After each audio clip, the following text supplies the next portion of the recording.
My name is Nathaniel Pierce. Detective, 32 years in the service.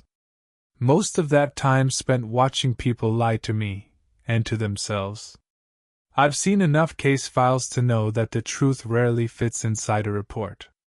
It bleeds out, runs through the cracks, stains everything around it. But this time, the file didn't just lie. It vanished. It started on a Thursday. Gray, ordinary. The kind of day that blurs into the one before it. The station smelled like burnt coffee and damp paper, the scent of slow decay. I came in early, as usual. Habit, not dedication. Routine is the last thing they can take from you in this job. I remember I went straight to archives. It's on the second floor, through a corridor no one bothers to light properly. The kind of place you can feel forgotten in, even when you're not alone. I needed to check something, an old homicide case from 6 years ago. Riverside Strangler, the papers called him. 3 victims. 1 suspect. Case closed. At least, it should have been. When I got to the filing cabinet, the folder wasn't there. That happens, files get misfiled, misplaced. But something about the gap it left bothered me. A small, perfect void between Rivers Thomas and Rivington Jane. The label should have read Riverside Strangler, case #A214. Instead, just empty space. I turned to Sandra, the records clerk. She's been here since the station opened, and she remembers every case like a librarian remembers her books. Hey, Sandra, I said. What happened to the Riverside Strangler file? She looked up at me with that tired half-smile. Which one? The one from 6 years ago. 3 victims, suspect named Lauren Keller. She frowned. There's no case like that, Pierce. Not in our system. I waited for the joke. It didn't come. She typed into the terminal, slow and methodical. No case under that name, no suspect by that name either. You sure it was ours? I didn't answer right away. Because I was sure. I'd worked that case myself. I left archives and went back to my desk. The hum of fluorescent lights filled the silence. You can always tell when something's wrong in a police station. People get quiet, like animals before a storm. I opened my personal locker. Inside, among old notepads and stained coffee mugs, was my backup drive. I'd been keeping digital copies of older cases, against protocol, but for moments like this. I plugged it into the terminal and searched. Nothing. No folder, no documents. It was as if the case had never existed. Even my notes, the ones I'd written by hand, were gone. The notebook that used to sit in my bottom drawer, wrapped in a rubber band, had vanished too. That's when the nausea hit. Not the kind that comes from fear, but from disorientation. Like waking up in a house you don't remember buying. Around noon, I went to see Captain Marin. He's one of those old-school cops, stone face, cheap cigars, eyes that measure people before they speak. I told him about the missing file. He just looked at me for a long moment. Then he said, Pierce, you need some rest. I'm serious, I said. The Riverside case. Keller. You assigned it to me. Marin leaned back in his chair, chewing the end of his cigar. There's never been a Keller case under your name. I checked your record myself. Last homicide you worked was that warehouse stabbing in 21. That's when something cold clicked in my head. Because I remembered him, Keller. His face. His hands. His last words before they took him to county lockup. You'll forget me. They'll make sure of it. I spent the rest of the day in the station's data room, combing through archived CCTV footage. Our storage keeps every month's logs, cameras, interrogation rooms, booking photos. But when I searched for anything from 6 years ago, the system showed a jump. March 11th, 2019, missing. Entire block of data erased. Someone had gone through a lot of trouble to make it clean. Too clean. I started calling people who might remember. Detective Morrow, my old partner. Retired last year, moved downstate. He didn't pick up, so I left a message. Then Officer Halloran, who processed Keller's arrest. He told me flat out, "Pierce, I don't know what you're talking about. I've never heard that name." I could hear it in his voice, not confusion. Fear. That night, I went home late. I live in an apartment above a bar. The kind of place where neon light leaks through your blinds and every sound feels like it's happening inside your skull. I poured a drink, sat by the window, and tried to make sense of it. The city looked normal from up there, tired, unbothered. But somewhere inside that quiet grid of streets, something had been erased. Not hidden. Removed. And the more I tried to recall, the less I could.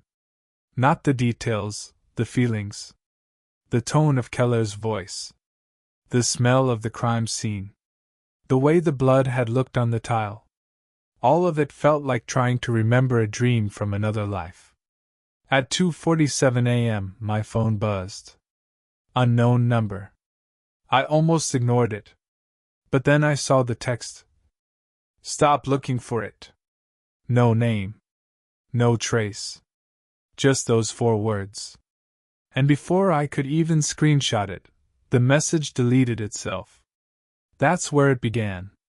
With a missing file, a case no one remembered, and a warning that came from nowhere. I thought I'd seen everything this city could hide. But that night I realized sometimes the worst secrets aren't buried. They're erased. I didn't sleep that night. The text kept replaying in my head. Stop looking for it. I kept thinking about who could have sent it. Someone from the department? A cop who knew? Or worse, someone who was watching me now. At 4 a.m. I stopped pretending I'd get any rest. I got dressed, made coffee so strong it burned on the way down, and started going through my personal case notes. My system was simple: 1 external drive, 2 backups, and a physical logbook. The drives were clean. The logbook, gone. But I remembered something else. 6 years ago, before everything went digital, I'd printed out a copy of the Riverside case summary for court. I filed it at home, in a cardboard box marked Closed Homicides/2018 to 2019. The box was still there, under my bed, dusty and untouched. When I opened it, I felt that old thrill of relief, like maybe I'd finally outsmarted whoever was trying to wipe me clean. But when I pulled the folders out, they were blank. Perfectly white. Every single page. No fading, no tearing, no tampering. Just gone. I sat there on the floor for a long time, surrounded by paper that wasn't supposed to exist anymore, and tried not to lose my grip on reality. Because here's the thing, I remembered writing those reports. I remembered my handwriting, the notes in the margins, even the smell of that particular ink. So how do you forget the evidence of your own memory? By 7 a.m., I was back at the precinct. Marin wasn't in yet, which gave me some time. I headed straight for records again, this time not for files, but for the microfilm storage. The city keeps old case logs there, newspapers, arrest records, trial dates. They're rarely touched, mostly kept for archival redundancy. I loaded the reel for March 2019. As I turned the dial, the frame numbers flicked by in the dim glow of the reader. March 2 ND. March 5 TH. March 9 TH. Then it jumped straight to April 1st.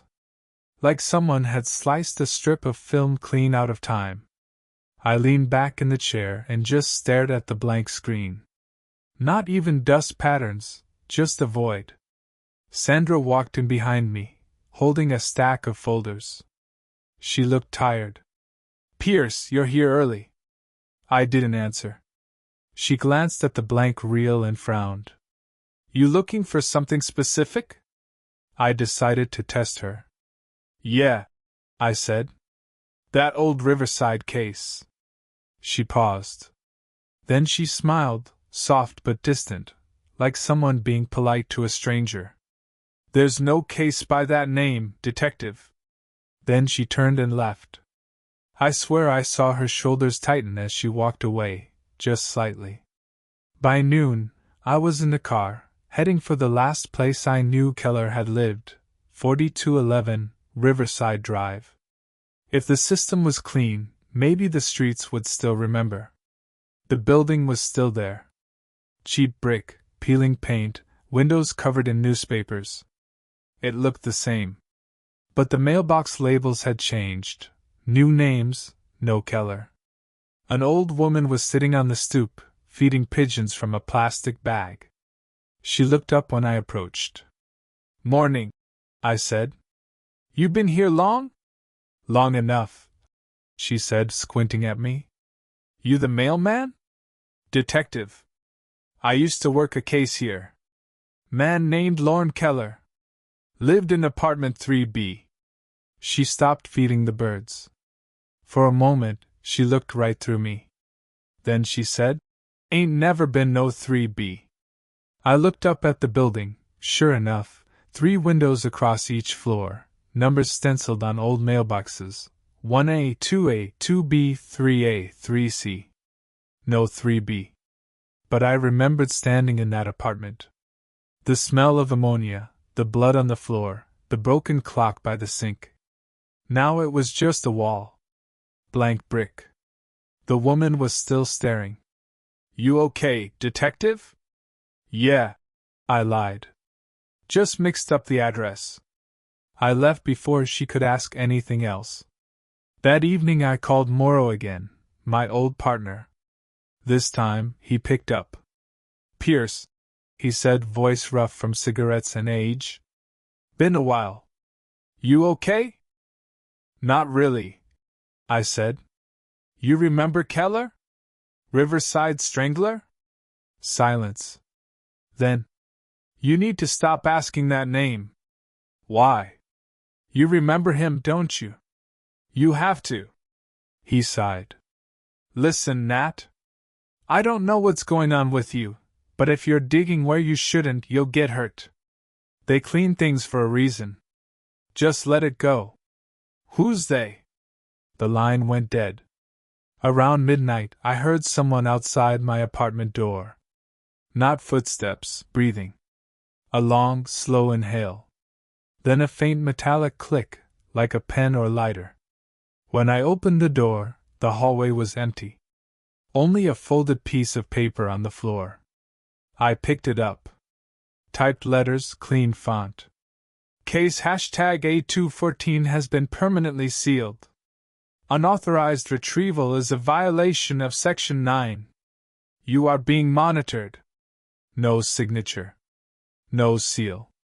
But the paper smelled faintly of ozone and copier ink, straight from an internal printer. Whoever sent it didn't just know what I was doing. They were inside the department. The next morning, I came in early again. The station felt off. Too quiet. I logged into my terminal, but my credentials were revoked. Access denied, user not found. That's when I noticed something on my desk. A new case folder. No label. No markings. Just a single sheet of paper inside. My photograph. And beneath it, typed neatly, Detective Nathaniel Pierce. Assigned Case A214. Status, terminated. That was the moment I realized it wasn't the file that didn't exist. It was me. You start to wonder, at some point, if the world is trying to erase you. Or if it already has. After I found that folder on my desk, I went home and sat in the dark for hours. Didn't drink. Didn't eat. Just watched the city through the blinds, its lights, its pulse. Everything looked the same. But nothing felt real anymore. When the sun came up, I made a decision. If the department had buried this case, then the only way to find the truth was to dig where they couldn't see me. So I went off-grid. I left my badge in the drawer. Took an unregistered car from a friend at the impound lot. A burner phone, no trace. If someone was watching me through the system, I'd step outside it. My first stop was the county archive, an old sandstone building that smelled like mildew and dust. The clerk at the desk, a young man with glasses too big for his face, looked surprised to see anyone walk in before noon. "I'm looking for departmental records," I said, flashing an old credential before he could ask for ID. "Internal Affairs, Restricted Logs, around 2019. He hesitated. "Those aren't public." "I'm not the public," I said. He studied me for a second, then shrugged. "All right. You'll want the sub-basement. But you'll need to sign the access ledger." He slid a leather-bound book across the counter. When I looked down, every name on the page was crossed out, thick black lines that bled through the paper. I signed anyway. When I looked again, my name was already gone. The elevator to the sub-basement was slow and loud, the kind that rattles like it's tired of being alive. When the doors opened, I stepped into a long corridor lined with metal shelves and cardboard boxes. No labels. No numbering system. Just silence. I pulled out the nearest box and flipped it open. Inside were case summaries from departments that didn't exist. Bureau of Continuity, Division of Administrative Oversight, Office of Record Stability. Government language for "We erase things." And tucked between two folders was a piece of red cardstock, stamped with the words Section 9, Documentary Sanitation Unit. Operative clearance, internal only. That's when I heard it. Footsteps, light but steady, moving somewhere deeper in the stacks. Too slow for a guard, too deliberate for a janitor. I slipped the red card into my coat and moved toward the sound. As I turned a corner, I saw a woman standing at one of the shelves. She wore a gray suit, neat hair, clipboard in hand. No badge, no name tag. "Can I help you?" she asked, without turning. "Maybe," I said. "I'm looking for a file that went missing." "Everything missing ends up here," she said. "That's the point." She turned then, calm, polite, but her eyes were cold. "Detective Pierce." My stomach dropped. "I didn't tell you my name." "You didn't have to." She closed the folder she was holding. "We already have your record." She walked toward me, each step precise. "Section 9's purpose is containment. When information becomes unstable, we remove it. We keep the city functional by keeping it forgetful." "By erasing people?" I asked. "By removing anomalies." She smiled faintly. "The Keller case was one such anomaly. You were supposed to be removed with it, but the process failed. Some fragments persist longer than others." "What process?" "Cognitive decoupling," she said, as if reading from a manual. "We delete data, then we delete the memory of the data. Usually in that order." I took a step back. "You expect me to believe you can erase memory?" She looked almost sympathetic. "Detective, you've already lost most of yours." The lights flickered. A low hum filled the air, like a generator, or 1,000 flies trapped behind the walls. I blinked, and she was gone. Only the folder she'd held lay open on the floor. Inside, a photo of me, sitting at my desk, dated 3 days from now. I left the archive without looking back. The city outside felt brighter than it should have, unreal, like the contrast was turned up too high. And people, Faces I thought I recognized, passed without acknowledgement. I realized, suddenly, I didn't remember half their names. Didn't remember my own address for a second either. When I checked my phone, the contact list was empty. Only one message in the inbox. Stop trying to restore. That night I went to the only place I knew wouldn't vanish, Lou's Diner, a 24-hour joint that survived more crimes than the courthouse itself. Lou still ran the place, or maybe someone pretending to be him did. He poured me coffee and said, "You look like you've seen a ghost." "Worse," I said. "A bureaucrat." He laughed, but stopped when he saw my face. "Still chasing dead cases, huh?" "Yeah," I said. "But this time the case is chasing me." He raised an eyebrow. "That serious?" I nodded. "You ever hear of something called Section 9? His expression changed. Slowly, he set down the pot. "I heard of a lot of things I pretend I haven't," he said softly. "Best advice? You start hearing that name, you stop asking questions." But I couldn't. The deeper I went, the more I felt like my mind was rotting. Voices at the edge of hearing. Faces I couldn't recall seconds after seeing them. Every reflection felt slightly off, like the man in the mirror was a few frames behind. And through it all, one thought kept drilling into me. If they could erase Keller, what else had they erased? How much of the city's past was already gone? And how long before I followed? 2 nights later, someone slipped a USB drive under my apartment door. No note, no markings. When I plugged it into my offline laptop, there was only one file inside. Case_A214_recovery.dat. I opened it. The screen filled with static for a few seconds, then text began typing itself. "The record exists. But not where you're looking. Find the mirror server. Find what they left behind." Then it froze. And for a split second, I saw my own reflection on the screen. But it wasn't sitting still. It was smiling. The phrase, mirror server, stuck in my head for days.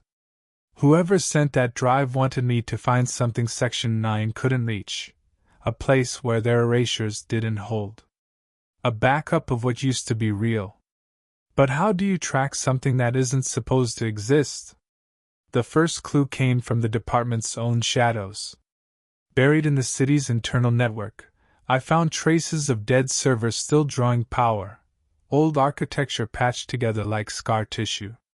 Most led nowhere, just data echoing into static. But one address refused to fade. Node_47M.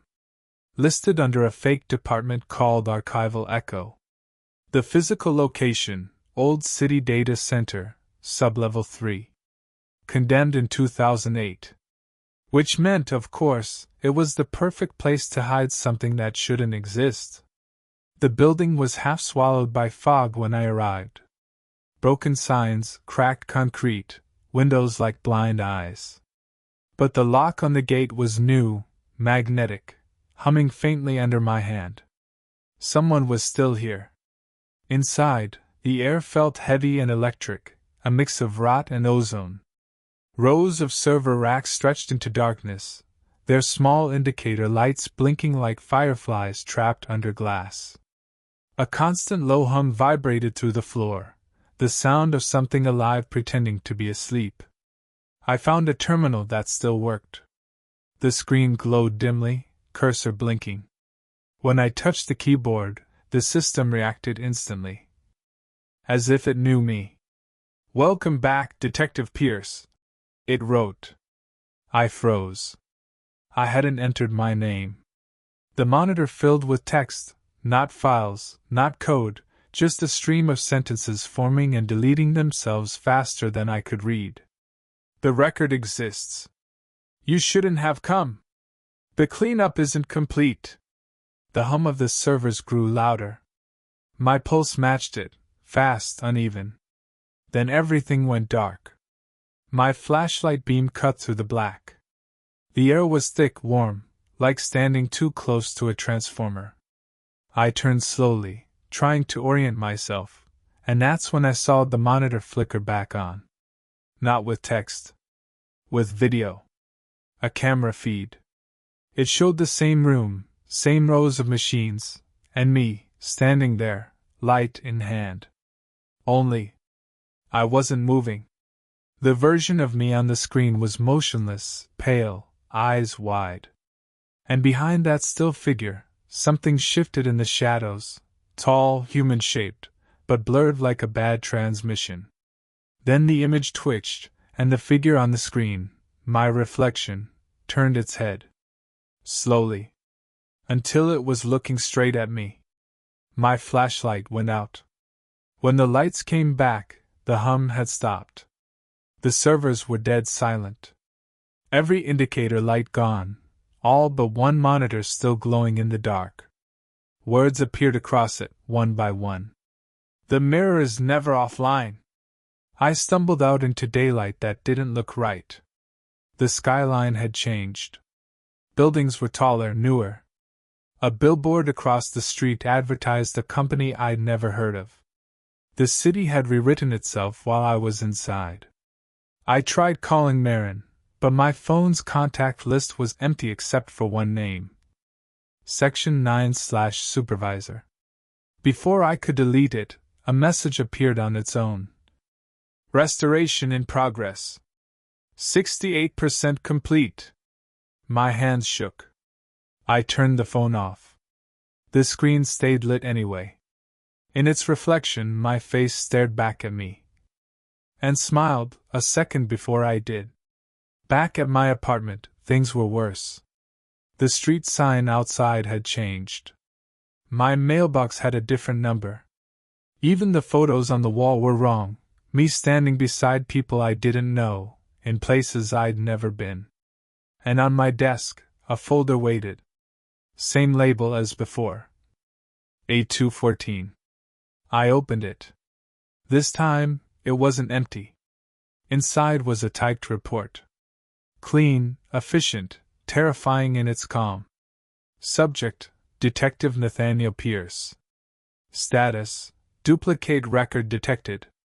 Action, merge initiated. The air vibrated. The light flickered like a heartbeat. And when I looked up, the apartment wasn't alone anymore. Across the room, standing where the wall should have been, was me. Same coat. Same eyes. Same scar above the brow. Except this version didn't blink. He watched me for a moment before speaking. You shouldn't have tried to restore it. My voice, exactly. What are you? I asked. He stepped closer.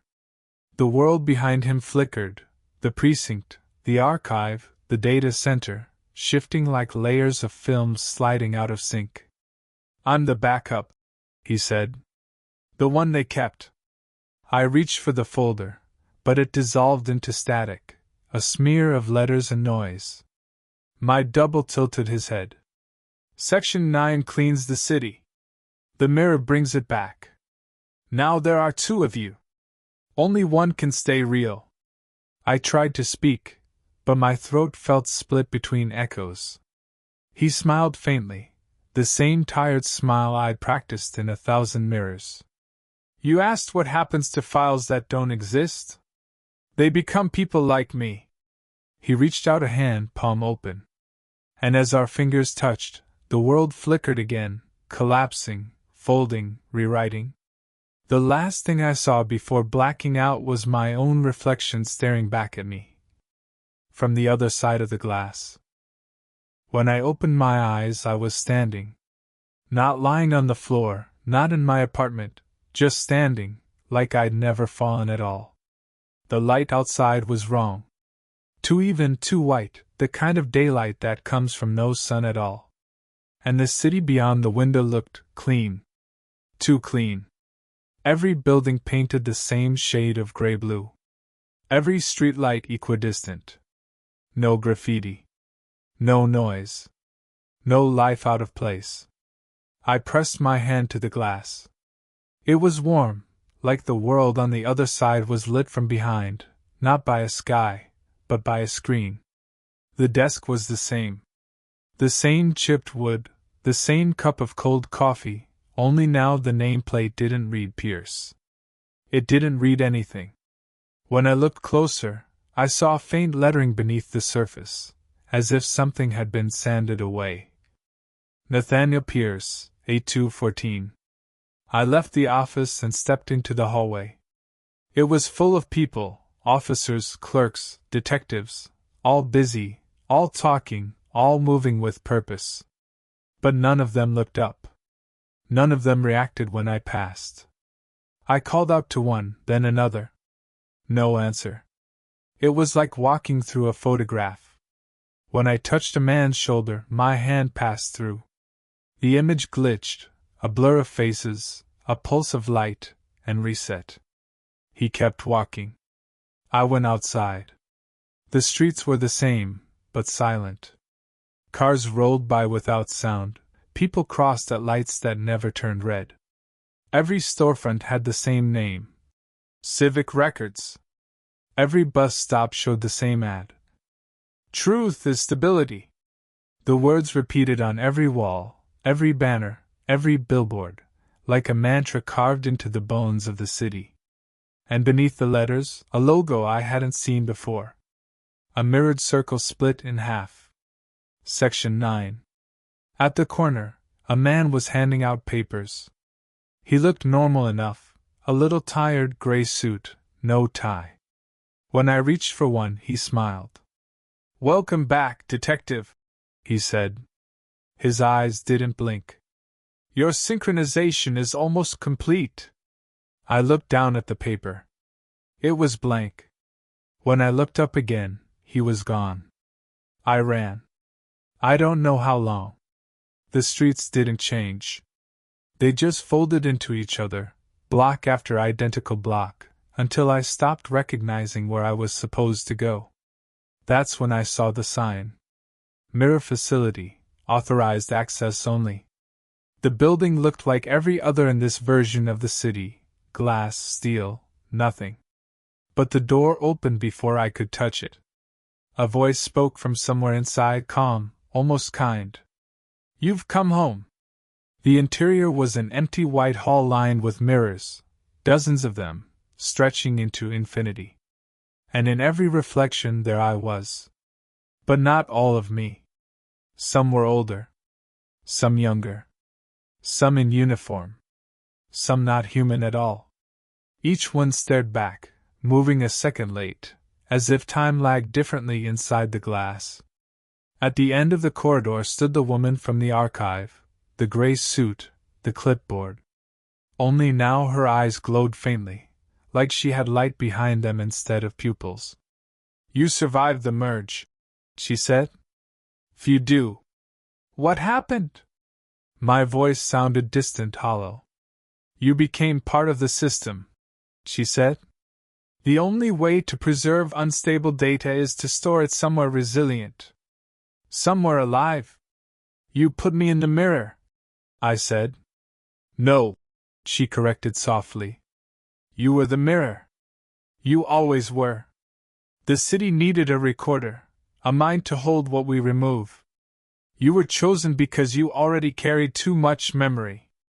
I felt something twist in my chest, not pain, not fear, just understanding. "Then Keller doesn't exist," she said. "He never did. He was a placeholder, an error you tried to solve. We gave him to you so you'd have something to chase. So you'd keep running the simulation." The mirrors around us shimmered. In each one, the city appeared, old, dirty, real. The true version, not the one outside. I saw the people I'd known, the cases I'd solved, the things I'd lost. And at the center of it all, me, endless, fractured, rewriting myself over and over. The woman turned toward one of the mirrors. "Every erased file is stored here," she said. "Every truth, every lie, every version of you. But the world can't hold both. One has to vanish. She offered me the clipboard. On it, a single question. Choose one. Restore original. Maintain stability. I stared at it. If I chose restore, the city would remember everything, the corruption, the erased people, the real horrors underneath. If I chose stability, it would stay perfect, empty, false, but safe. She watched me without emotion. Decide, detective. This system needs resolution. I don't remember pressing the pen to paper. Only the sound that followed, a low, rising hum that felt like the city breathing. The mirrors began to crack. Not shatter, fracture, like ice underfoot. Every reflection split and folded inward until there was only one left, the me standing in front of it. I reached out. The glass was cold, smooth, pulsing faintly with light. On the other side, my reflection smiled. Not in mockery, in relief. And then, for the first time in a long while, the city went dark. When the lights returned, I was back at my desk. Real daylight outside, warm and uneven. Paperwork stacked where it always had been. Coffee half finished. On my monitor, a single message glowed. Case A214 closed. I exhaled slowly, staring at it. Then, as I reached to turn off the screen, I saw something faint in the reflection, a face watching me from the dark behind the glass. Mine. Smiling.